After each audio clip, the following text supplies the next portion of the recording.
Cette pierre a été trouvée il y a une dizaine d'années par un membre de l'association de sauvegarde du patrimoine Alpha de la Londe. La mairie a décidé de la mettre en conservation, c'est-à-dire de la protéger au maximum de l'eau, des ruissellements de ce torrent qui est capable de devenir vraiment gros et important et dangereux pour cette pierre. Elle était à moitié enchâssée dans le mur, une des faces était complètement occultée, l'autre est visible.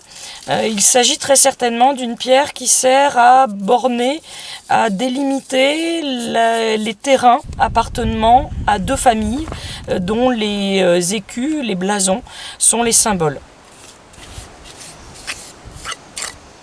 Pour ce blason, on voit ici la forme en écu, typique.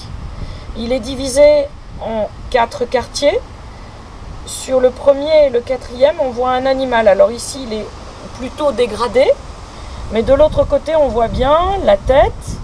On descend, on a le corps, patte avant, patte arrière, un petit morceau de la queue ici.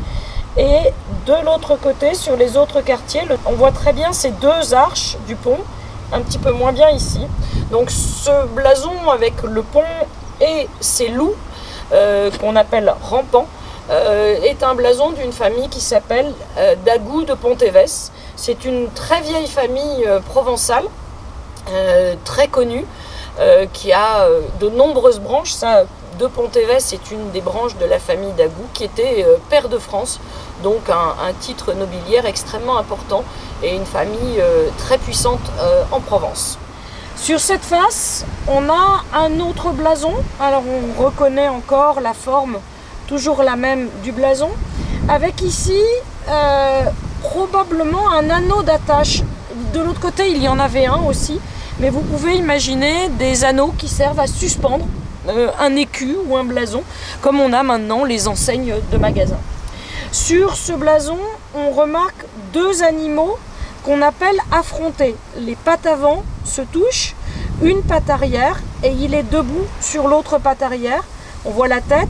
Alors on voit mieux celui-ci, avec sa tête, patte avant, autre patte avant, le corps, une patte arrière, l'autre qui va toucher celle de l'animal, et la queue qui rebique ici.